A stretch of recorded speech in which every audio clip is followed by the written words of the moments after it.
আমার মেয়র সাহেব আমায় অনেক মহব্বত করেন, তো ওনার বারবার ভালোবাসার তাগিদে আমি বলছি যত কষ্ট হোক আমি আপনার প্রোগ্রামে আসব। তো যদি সমস্যা না হতো আমি সর্বোচ্চ 11:10-15 ভিতরে এখানে চলে আসতাম। মৌলভীবাজার থেকে আমি যখন রওনা হয়েছি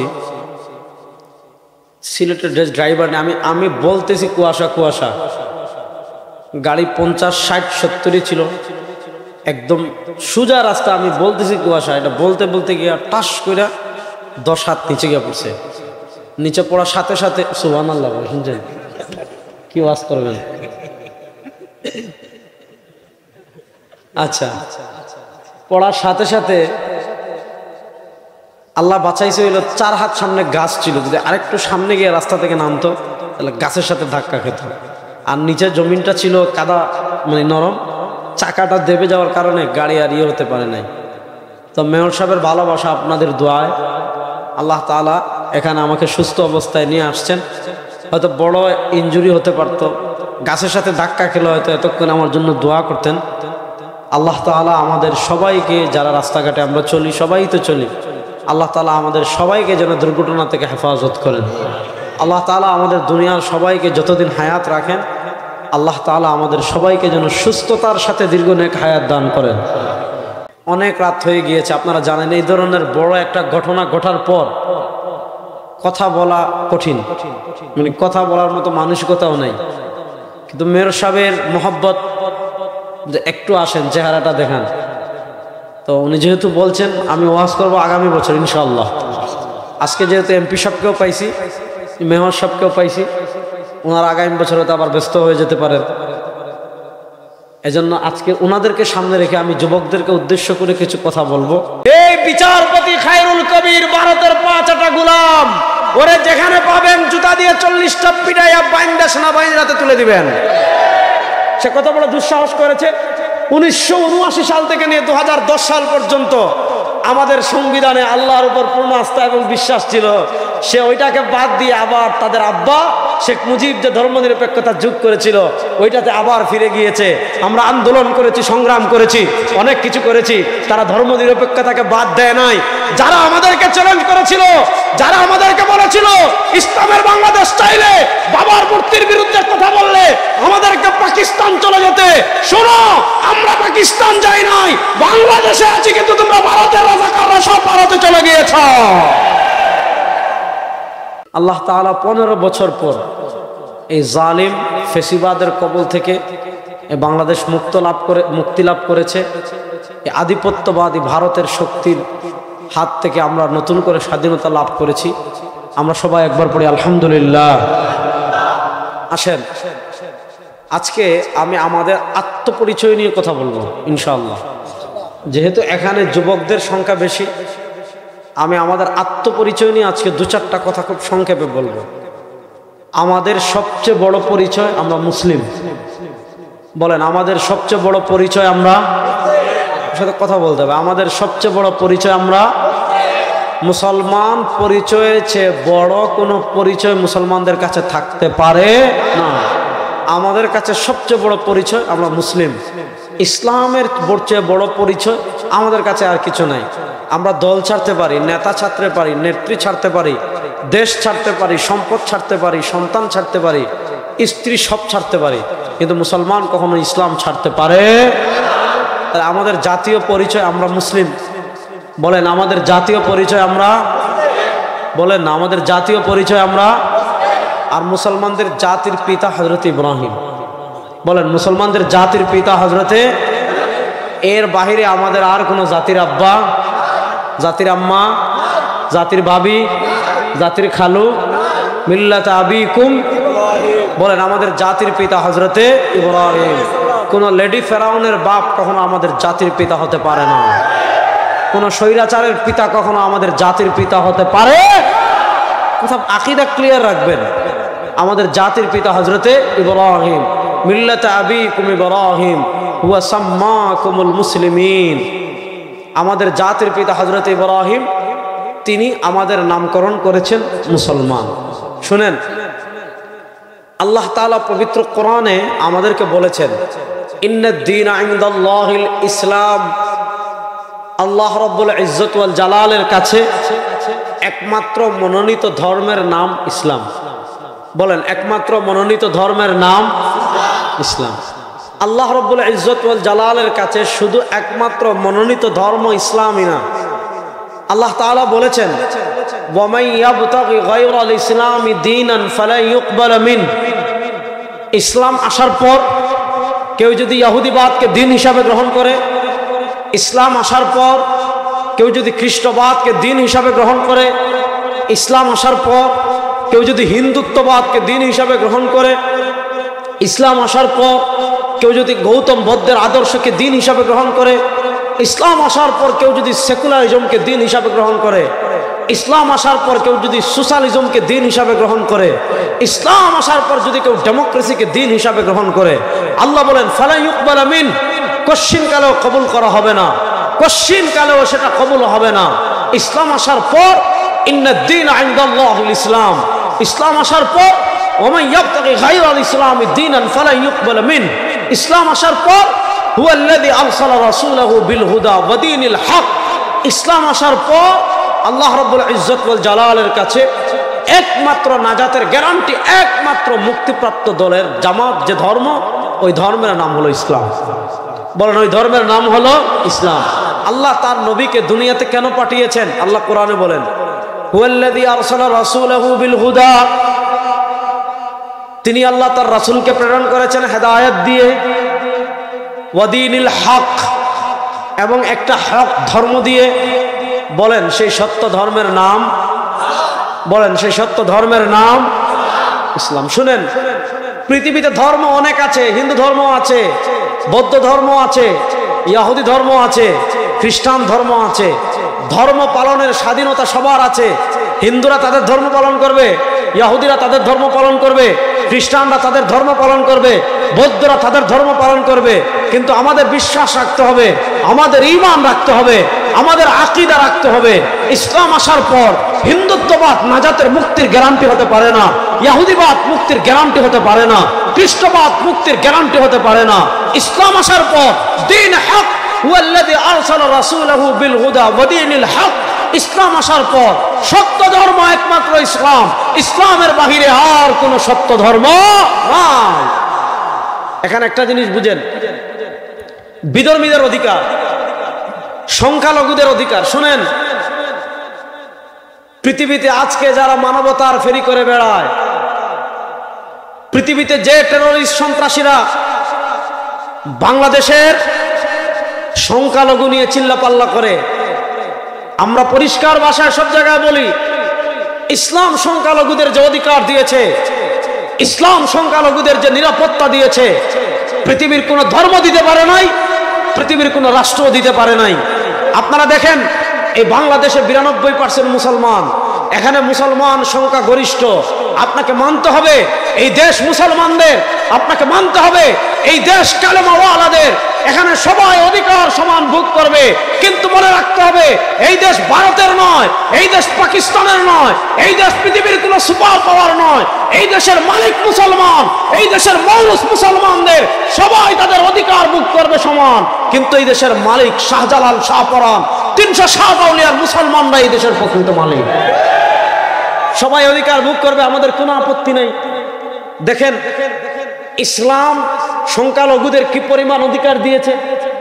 সরওয়ারে দু আলম সাল্লাল্লাহু আলাইহি ওয়াসাল্লাম হাদিসে বলেছেন, মান আযা যিম্মিয়ান ফাআনা হাজিজুহু ইয়াউমাল কিয়ামা, মান আযা যিম্মিয়ান ফাআনা হাজিজুহু ইয়াউমাল কিয়ামা।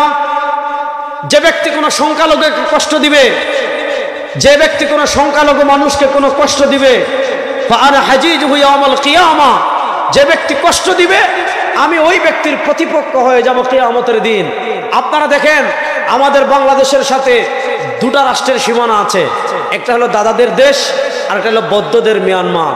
আপনি আমাদের বাংলাদেশ নিয়ে পরে আলোচনা করবেন, আমাদের বাংলাদেশ নিয়ে আলোচনা করার আগে আমাদের পার্শ্ববর্তী দুটা রাষ্ট্রের অবস্থা দেখেন।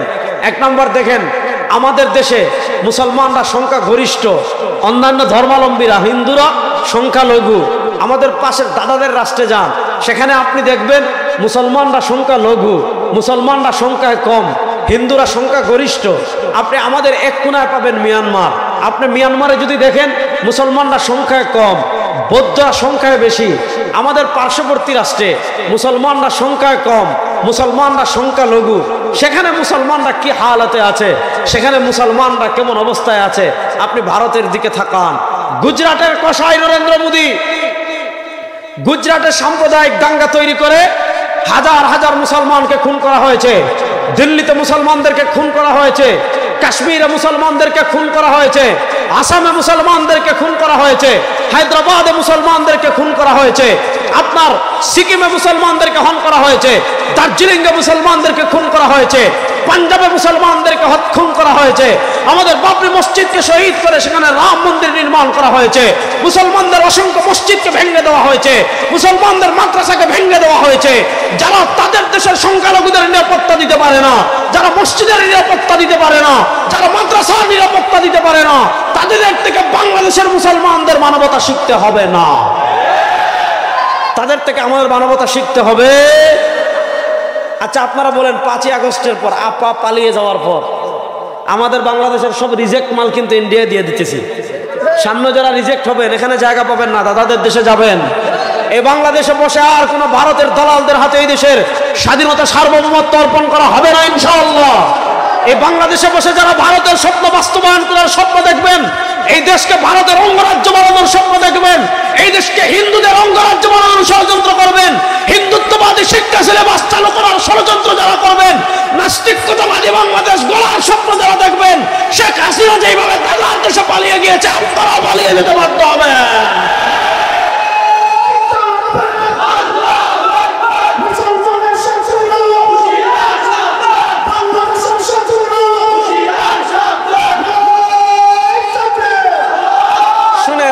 তাদের দেশের সংখ্যালঘুদের অবস্থা। আচ্ছা আপনারা বলেন, আমাদের আপা ভারতে মেয়র সাহেব বলেন, এমপি সাহেব বলেন, আমাদের আপা চলে যাওয়ার পর আপনাদের নবীগঞ্জ হবিগঞ্জের কোন মন্দিরে মুসলমানরা আক্রমণ করেছে? জোরে হক্কা, জোরে হক্কা। হিন্দুদের কোন দোকানে মুসলমানরা আক্রমণ করেছে? হিন্দুদের কোন জায়গা জমি মুসলমান দখল করেছে? ভয়েস অফ আমেরিকা বলেছে হিন্দুরা আগের চেয়ে ভালো আছে। মায়ের কুলে সন্তান যেমন নিরাপদ, বাংলাদেশের হিন্দুরা তার চেয়ে বেশি নিরাপদ। প্রশ্ন হলো আওয়ামী লীগের আমলে হিন্দুদেরকে পিটায় নেই? অভিজিৎরে যে ছাত্রলীগের সন্ত্রাসীরা খুন করলো, তখন ভারতের হিন্দু প্রেম কোথায় ছিল? আমাদের গয়েশ্বর চন্দ্র বাবুরে পুলিশের রাস্তায় পালাইয়া পিটাইলো, তখন হিন্দুদের প্রেম কোথায় ছিল? আমাদের ছাত্রকে আওয়ামী লীগ সাম্প্রদায়িক দাঙ্গা তৈরি করার জন্য পত্রিকা নিউজ করেছে, তারাই হিন্দুদের মন্দির বাসতগাড়ি সব পুড়িয়ে দিল, তখন ভালোবাসা কোথায় ছিল? আসলে তাদের হিন্দুদের প্রতি মায়া না, তাদের দাসীরে বাংলাদেশের মানুষ পিটিয়ে বিদায় করছে, এটা তারা সহ্য করতে পারতেছে না। মূল মাসালা হলো এই জায়গায়। শোনেন, এই দেশের সংখ্যালঘুরা কি পরিমাণ নিরাপদ আছে, এই দেশের মুসলমানরা সংখ্যা মানে বিধর্মীদের সংখ্যালঘুদের অধিকারে কি পরিমাণ সুচ্ছা আপনারা দেখেছেন। বাংলাদেশে 5ই আগস্টের পর আমরা ভয় করেছিলাম, এদেশের মুসলমানরা ভয় করেছে যে আওয়ামী লীগ হিন্দু লীগ হয়ে মুসলমানদের মন্দিরে আক্রমণ করতে পারে, হিন্দুদের মন্দিরে আক্রমণ করে এদেশের সাম্প্রদায়িক দাঙ্গা লাগাতে পারে। পৃথিবীতে এমন কোনো নজির নাই, সারা দুনিয়ার মানুষ দেখেছে এদেশের মাদ্রাসার ছাত্ররা আলেমরা মন্দির পাহারা দিয়েছে। তোমাদের থেকে যারা মন্দির পাহারা দেয়, সাম্প্রদায়িক দাঙ্গা তৈরি না হওয়ার জন্য যারা মন্দির পাহারা দেয়, তারা তোমাদের থেকে সাম্প্রদায়িক সম্প্রীতি শিখতে হবে না। আপনি আরেকটা রাষ্ট্র দেখেন, মিয়ানমার দেখেন, এই বৌদ্ধরা মাছ খায় না কেন? যে প্রাণী হত্যা মহাপাপ, জীব হত্যা মহাপাপ। হ্যাঁ, তারা গাছ কাটে না, ঘাস খায় না, হাঁস খায় না, মুরগ খায় না, গরু খায় না, ছাগল খায় না। কেন? যে একটা অবলা প্রাণীকে হত্যা করে আপনি খেয়ে ফেলছেন, মানে মানুষের প্রতি, জানের প্রতি তাদের এত মায়া। কিন্তু এই জানোয়াররা আরাকানে হাজার হাজার মুসলমানদেরকে হত্যা করেছে। আপনি দেখেন মিয়ানমারের হাজার হাজার মুসলমানকে তারা হত্যা করেছে, করে নাই? তাহলে আপনি আমাদের পাশের দুই রাষ্ট্র দেখেন, আমাদের পাশের দুই রাষ্ট্র দেখেন, যেখানে মুসলমান সংখ্যায় কম, সেখানে মুসলমানদের সাথে কি আচরণ করা হচ্ছে। আর এখানে মুসলমানরা সংখ্যা গরিষ্ঠ, হিন্দুরা সংখ্যা কম, এখানে হিন্দুদের সাথে মুসলমানরা কি আচরণ করছে। তারা আমাদের দেশি মানুষ, রাষ্ট্রের সব নাগরিক সুবিধা তারা ভোগ করবে, তাদের ধর্ম তারা পালন করবে। আমরা বাধা দেইনি, কখনো দেব না। তাদের মন্দির কখনো আমরা অনিরাপদ করিনি, করব না। তাদের মন্দিরের নিরাপত্তা রাষ্ট্র দিবে, তাদের মূর্তির নিরাপত্তা রাষ্ট্র দিবে। শুনেন, বাংলাদেশের যত মূর্তি সব থাকবে মন্দিরে, রাস্তার মুড়ে মুড়ে কারো বাপের মূর্তি এদেশে আর চলবে না। গত 15 বছরে 4,000 কোটি টাকা, তোমার বাবার টাকা, তোমার বাপের টাকা। আমাদের প্রবাসীরা মাথার ঘাম পায়ে ফেলে টাকা কামায়, আর ব্যাংকে দে আর এক চুর। দেখছেন এস আলম এক চুর গত 15 বছরে 2,53,000 কোটি টাকা চুরি করছে। আলহামদুলিল্লাহ কইতা না নাউজুবিল্লাহ কইতা? ইগে এমন ঘটনা ঘটাইছেন, সুবহানাল্লাহ কইতা না আলহামদুলিল্লাহ কইতা না আল্লাহু আকবার কইতা? মানে কোনটাও তো মিলেন না। একজন মানুষের লাইফ চলতে এক দরবেশ উনি আমাদেরকে সহিহ হাদিস শেখাতো। হ্যাঁ, কি বলেছে জানেন? সহিহ হাদিসে প্রবলেম নাই, তবে কোরআনে কিছু প্রবলেম আছে। মানে তারা নিজের আল্লাহর আসলে লইয়া গেছিল, মানে কোরআনে ভুল আছে কিনা। সালমান এফ রহমানের মতো পান্ডা যে 57,000 কোটি টাকা চুরি করছে, হাড্ডি ভাঙতে পাইবেন কিনা জেলে? তো ভারতের দালালদের হাড্ডি ভাঙার জন্য রেডি আছেন তো ইনশাআল্লাহ? এই বাংলাদেশে ভারতের আধিপত্য আর চলবে না ইনশাআল্লাহ। ভারত যদি আমাদের, শুনেন আপনারা দাদারা অপারে ভালো থাকেন, আমাদের কোনো সমস্যা নাই, কিন্তু 14,000 মুসলমানের আবাসভূমি বাংলাদেশের দিকে যদি তারা হাত বাড়ায়, ভারতের সাথে খেলার জন্য আমার ইসলাম প্রিয় যুবকরা প্রস্তুত আছে না?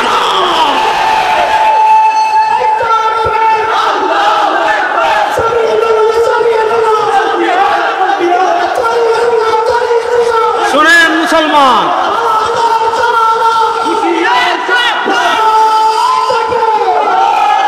মুসলমান পৃথিবীর কোন পরাশক্তিরা ডরায় না।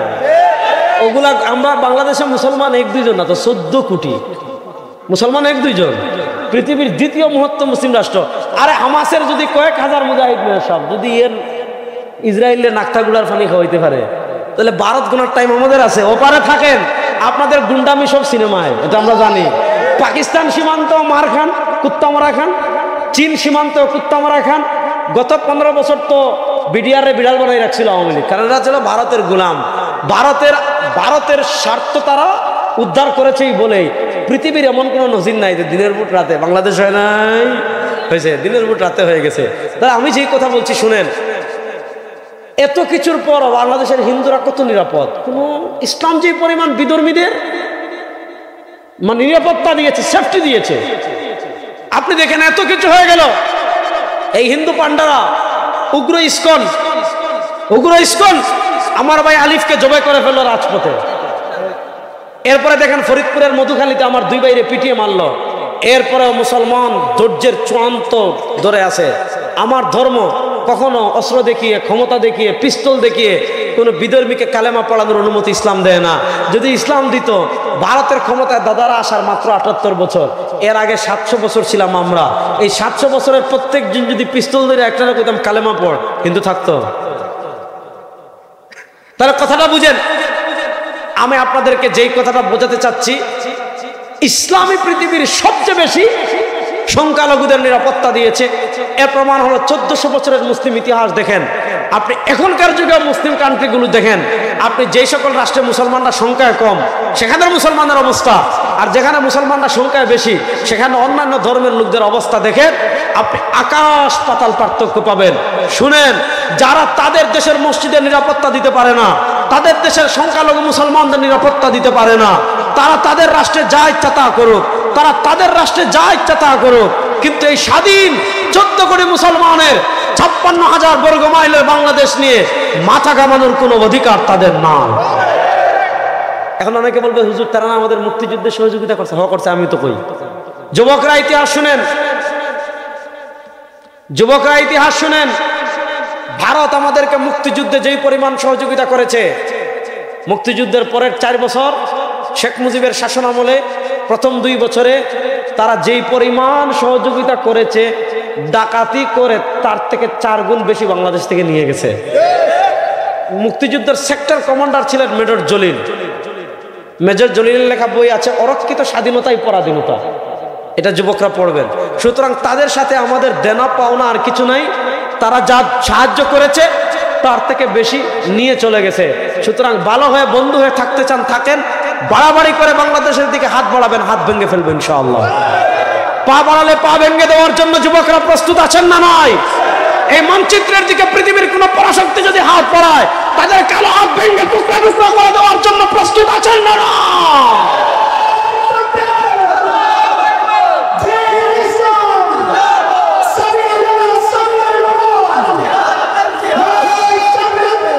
সময় কম, রাত অনেক হয়ে গিয়েছে, আগেই বলেছে আজকে ওয়াজ করবো না। আজকে দুইজনকে পাইছি, ওনাদের দুইজনকে কিছু কথা, এখন এমপি সাহেব আপনাদেরকে ওয়াজ করতেছি, আপনাদের কিছু দায়িত্ব আছে না? এখন এখন বলা হয় দুইজনে কিতা হয়, আপনারাও আসেননি লোকে আমার লোকে। শুনেন, আমরা আমাদের আজকে যে পয়েন্টটা আলোচনা করব, আমি বলেছিলাম আমাদের আত্মপরিচয়। তো আমি বলেছিলাম আমাদের আত্মপরিচয় 1 নম্বর আমরা মুসলিম। বলেন আমাদের 1 নম্বর আত্মপরিচয় আমরা, মাতেন না দেখি জোরে কই না, আমাদের 1 নম্বর আত্মপরিচয় আমরা, বলেন আমাদের 1 নম্বর আত্মপরিচয় আমরা।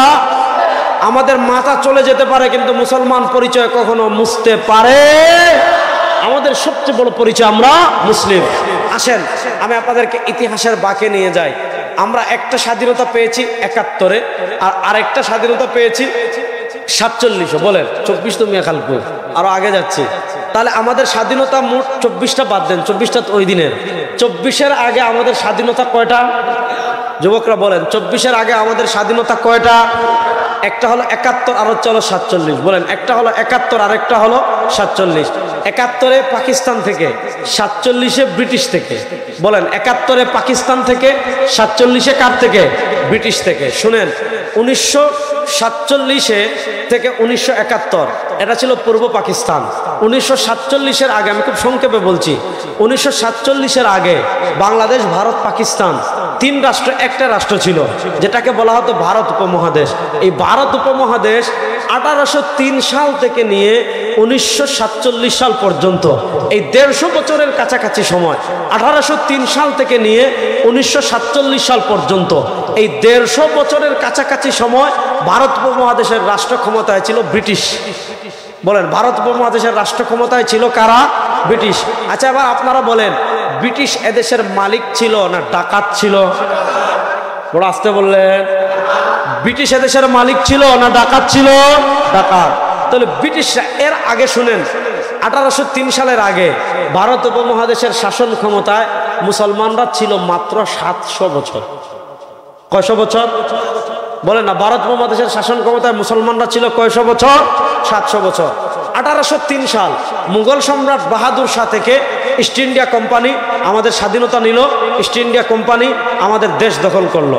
শুনেন এই 150 বছর ইস্ট ইন্ডিয়া কোম্পানি কি পরিমাণ জুলুম করেছে, এই 150 বছরে ইস্ট ইন্ডিয়া কোম্পানি কি পরিমাণ অত্যাচার করেছে, কম বেশি আমরা সকলেই জানি।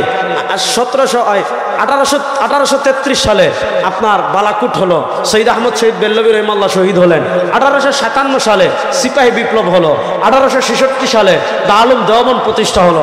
এই দীর্ঘ সংগ্রাম আন্দোলনের পর, মনোযোগ, দীর্ঘ সংগ্রাম আন্দোলনের পর 1947 সালে ব্রিটিশ বিদায় দিল। মনোযোগ, ব্রিটিশের আমলে, আওয়ামী লীগের আমলে যেমন মনে হইতো দেশটা হিন্দুদের, আর আমরা এদেশের মুসলমানরা এদেশের ভাড়াটিয়া।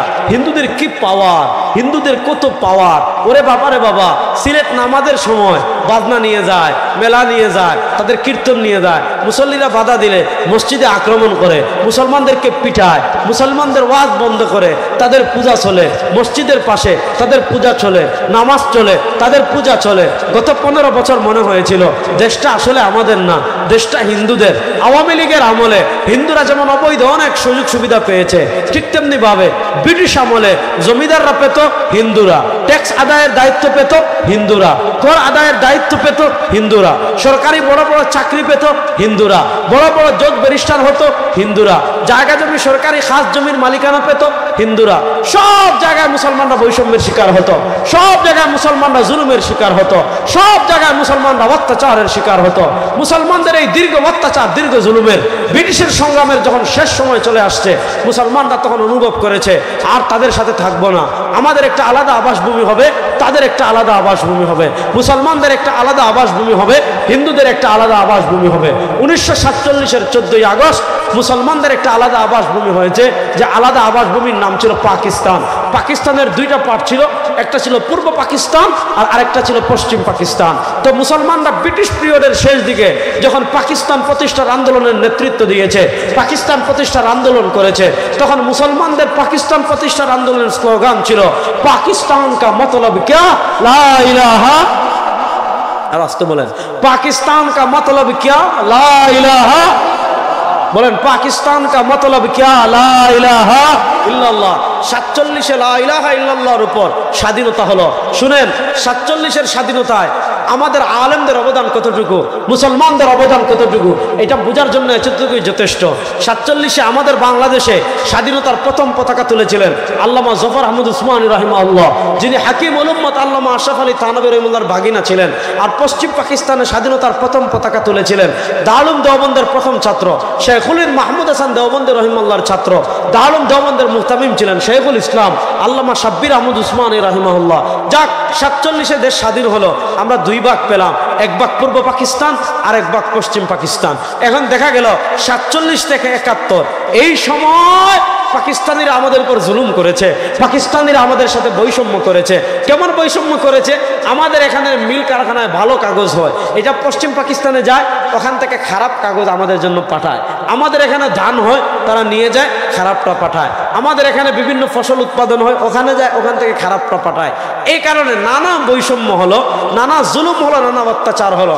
নানা জুলুম এবং অত্যাচারের কারণে 1971-এ আবার মুক্তিযুদ্ধ হলো, আবার স্বাধীন হলাম। আমি বাংলাদেশের সব নাস্তিক, সব শাহবাগী, সব হিন্দু লীগ, যত লীগ আছে সবাইকে চ্যালেঞ্জ করলাম, যারা গত 15 বছরে স্বাধীনতা আর ইসলামকে প্রশ্নবিদ্ধ করে ফেলেছিল, 71 আর কোরআনকে পরস্পর মুখোমুখি দাঁড় করিয়ে দিয়েছিল। শুনেন, গত 15 বছর যারা মাথায় টুপি দেখলে, মুখে দাড়ি দেখলে, গায়ে পাঞ্জাবি দেখলে আমাদেরকে যারা বলতো পাকিস্তানি রাজাকার, ও নবীগঞ্জের মুসলমান, আপনারা সাক্ষী দেন, বাংলাদেশের কোনো আলেম কখনো পাকিস্তানে পলাইছেন? আর আসতে বলে আপনি দেখছেন বাংলাদেশের কোন আলেম কখনো পাকিস্তানে ফলাইছেন? সব আমাদেরকে যারা পাকিস্তানি রাজাকার বলতো তারা ভারতীয় রাজাকার। আমরা দেখেছি 2024-এ ভারতের রাজাকাররা ভারতে পালিয়ে গিয়েছে। এই ভারতীয় রাজাকারদের রাজনীতির জায়গায় বাংলাদেশে আর হবে না, হবে না, হবে না। ওই ভারতীয় রাজাকারদের বিচার এই দেশে হবেই হবে ইনশাআল্লাহ।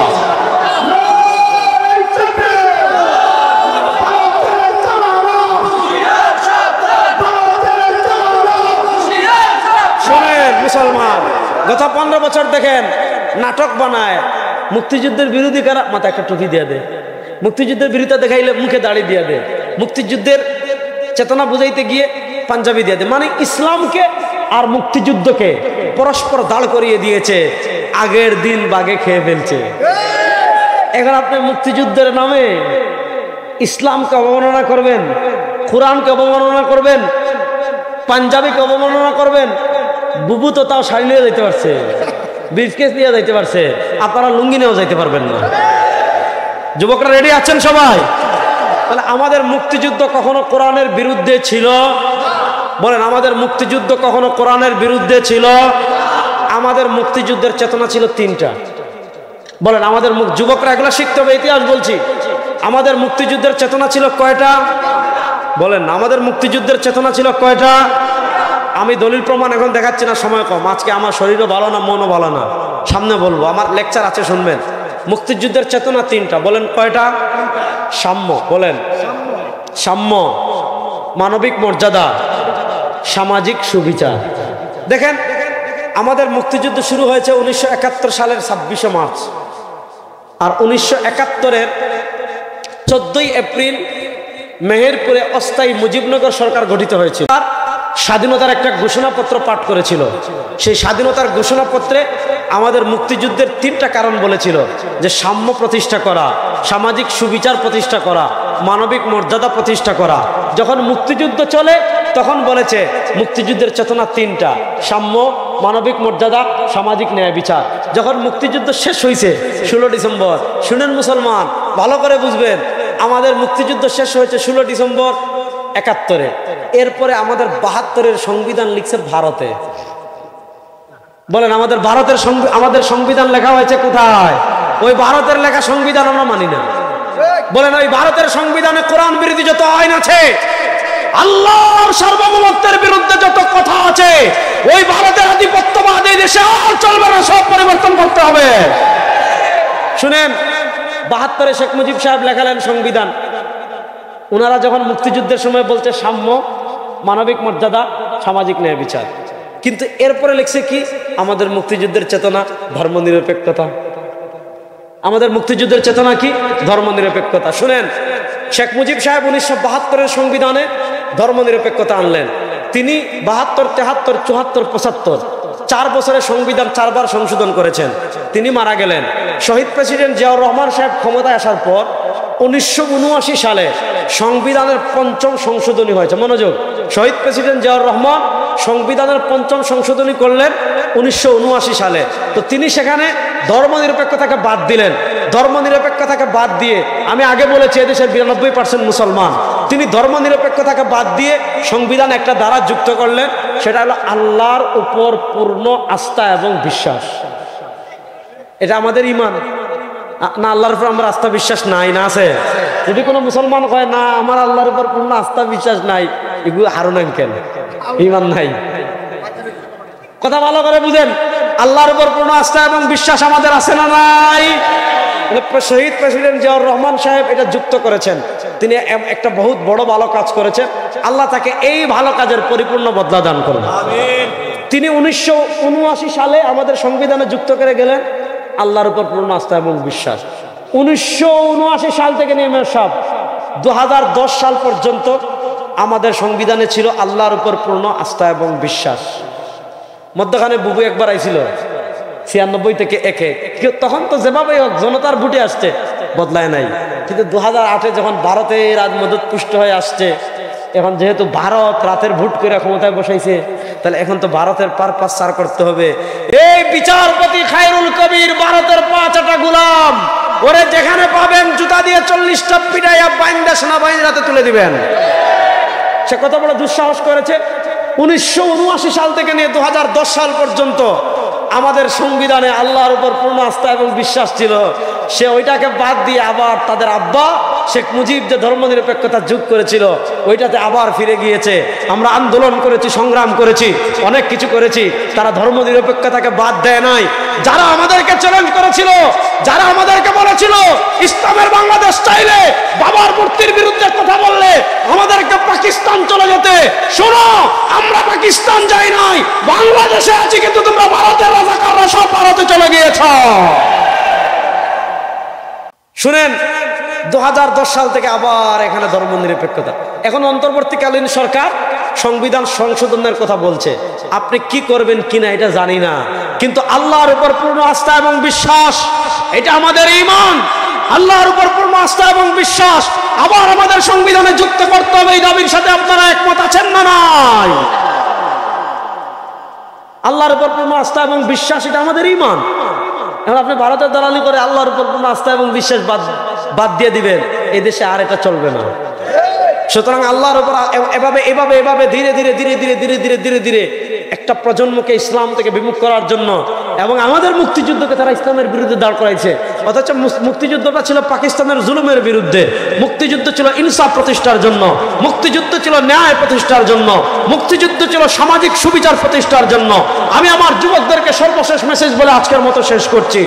এক সাগর রক্তের বিনিময়ে হাজারের অধিক মানুষ জীবন দিয়েছে, প্রায় ৩০,০০০ মতো মানুষ আহত হয়েছে। কেউ হাত দিয়েছে, কেউ পা দিয়েছে, কেউ চোখ দিয়েছে। এই চোখ এবং অসংখ্য মানুষের রক্তের পর এই নতুন বাংলাদেশে ইসলামের বিরুদ্ধে আর কোন আইন চলবে না, কোরআনের বিরুদ্ধে আর কোন আইন চলবে না, মুসলমানদের বিরুদ্ধে আর কোন আইন চলবে না। এবার যদি কেউ ইসলামের বিরুদ্ধে বেরোয়, তার কালো হাত ভেঙে দেওয়ার জন্য প্রস্তুত আছেন না? না।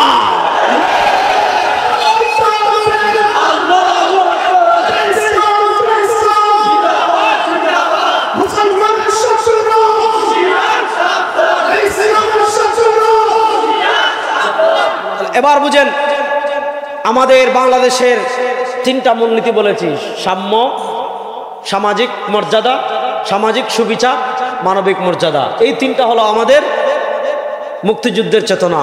এই 3টা বাস্তবায়ন হোক, সব বৈষম্য দূর হোক, এটার পক্ষে আপনারা আছেন তো সবাই ইনশাআল্লাহ?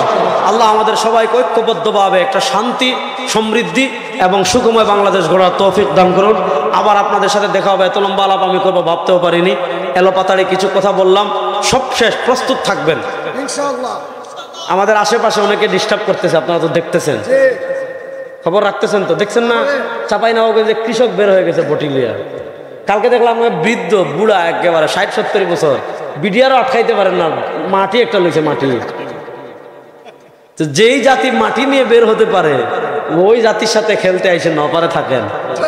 পাকিস্তানেরা যেমন পিঠায়, চীনারা যেমন পিঠায়, বাংলাদেশ গত 15 বছর পরিকল্পিতভাবে আপনারা জানেন বিডিআরদের হত্যা করা হয়েছে পিলখানায়। তারপরে সীমান্তে বিডিআরদেরকে কি করে এখন ফেলানিল্লাহ জুলাই রাখবেন, সেই দিন আর নাই। যুবকরা প্রস্তুত থাকবেন, ইসলামের জন্য জীবন দিতে প্রস্তুত আছেন তো যুবকরা? ইনশাআল্লাহ। আল্লাহ তাআলা ইসলামের জন্য আমাদের সবাইকে কবুল করুন, আমিন। আল্লাহ তাআলা এই মাহফিলকে কবুল করুন। এই মাহফিলের উসিলায় এলাকার কবরস্থানে যত মুমিন মুমিনাত আছেন আল্লাহ তাদের কবরকে জান্নাতের টুকরা বানিয়ে দেন। আজকে কিছু কথা বললাম, আগামী বছর যদি মেয়র সাহেব দাওয়াত দেয় তাহলে আসবো ইনশাআল্লাহ। ইনশাআল্লাহ ইনশাআল্লাহ আবার দেখা হবে, কথা হবে, বিস্তারিত আলাপ।